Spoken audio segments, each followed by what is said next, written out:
बिहार के राजनीति में आए भूचाल, जिसको पप्पू यादव के नाम से पिछले 24 घंटे से आप जान रहे हैं। उसके बाद कोरोना संक्रमण और कोरोना के बढ़ते प्रभाव के बाद, इन सारी घटनाओं के बीच 36 घंटे के बाद मुख्यमंत्री नीतीश कुमार मीडिया के सामने आए और उन्होंने अपनी बात रखी है। आपको बता दें कि मुख्यमंत्री नीतीश कुमार लंबे समय के बाद, पिछले 3 दिनों के बाद सोशल मीडिया के माध्यम से अपनी बातें रख रहे हैं। इस बीच में आपको बता दें कि कई समीक्षा बैठक उन्होंने की है। समीक्षा बैठक की जानकारी आप तक हम पहुंचाते रहे हैं। आपको बता दें कि कोरोना को लेकर और इस संकट काल में नीतीश कुमार ने 3 दिन पहले जो बातें रिपीट की थी, आज फिर से उनसे उम्मीद लगाई जा रही थी कि बिहार की राजनीति और जो भूचाल आया है उस पर कुछ बोलेंगे।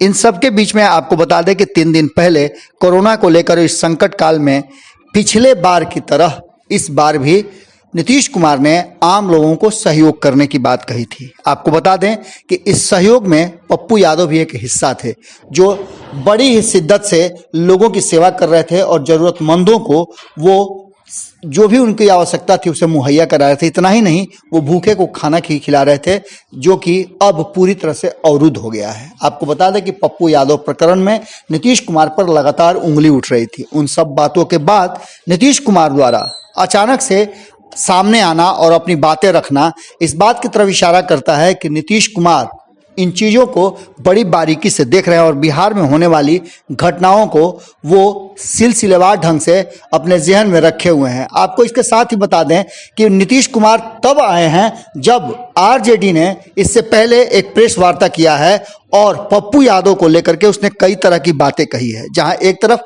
पप्पू यादव पर उनके गिरफ्तारी को लेकर के आरजेडी ने प्रेस वार्ता कर ये बताया कि ये कोई नया केस नहीं है, बल्कि पुराना केस उन पर चल रहा था, जिसकी सूचना और जिसकी जानकारी वो लेना चाह रहे थे।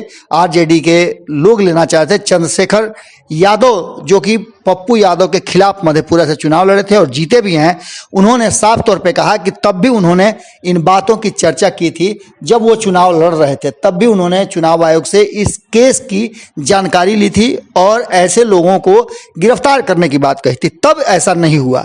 इन सब बातों को लेकर के ये सोचा जा रहा था कि नीतीश कुमार जब आएंगे तो इन सब मुद्दों पर चर्चा करेंगे, लेकिन नीतीश कुमार आते हैं और वो कोरोना महामारी को लेकर के अपनी बातें रखते हैं। उनका कहना है कि राहत पहुंचाने के लिए कई कदम उठाए गए हैं। जहां बढ़ी है कोरोना के संक्रमण, वहां आधारभूत संरचना की व्यवस्था की गई है।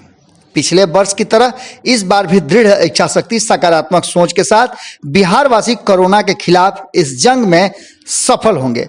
हौसला और धैर्य बनाए रखें। हौसला और धैर्य बनाए रखने की बात तो उन्होंने कह दी। इसके अलावे बिहार में हुई जो कि पप्पू यादव की गिरफ्तारी थी, इस पर वो चुप्पी साध गए। शायद ये इसलिए हुआ कि कहीं ना कहीं मामला अब कानूनी हो गया है। देखना होगा कि नीतीश कुमार को घेरती हुई जाप के लोग और पप्पू यादव की पत्नी ने जिस तरह से नीतीश कुमार को सीधे तौर पे चैलेंज किया है, उसके क्या परिणाम होंगे। क्या जाप के लोग शांत हो जाएंगे या फिर नीतीश कुमार के लिए मुश्किलें पैदा करेंगे। सुनिए नीतीश कुमार ने क्या कुछ कहा संबोधन में।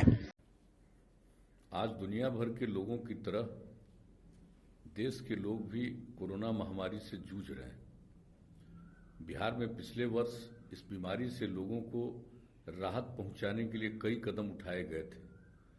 इसका परिणाम हुआ था कि 8 मार्च 2021 को कोरोना के मरीजों की संख्या घटकर मात्र 248 रह गई थी। मार्च के बाद कोरोना संक्रमण की दूसरी लहर में राज्य में मरीजों की संख्या में अचानक तेजी आई है।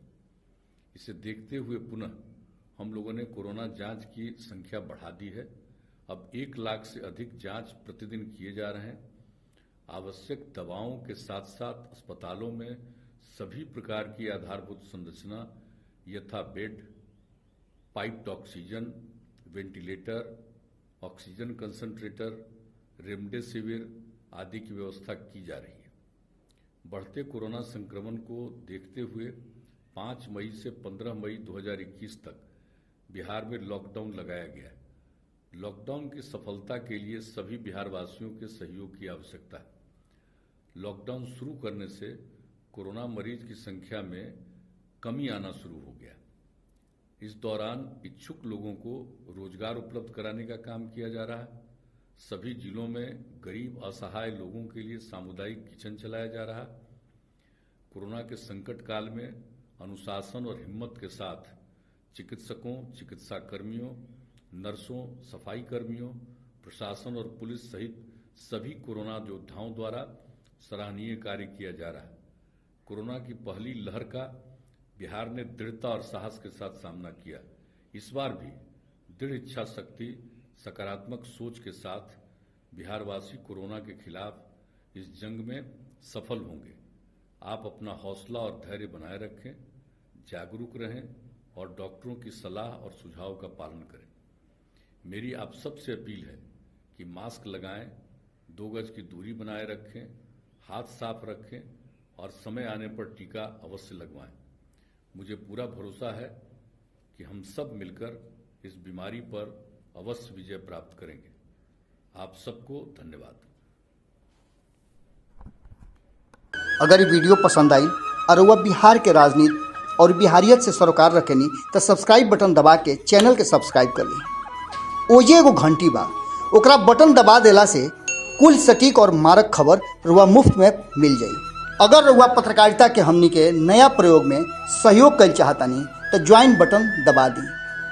पेटीएम नंबर नोट कर ली 9386816700। धन्यवाद।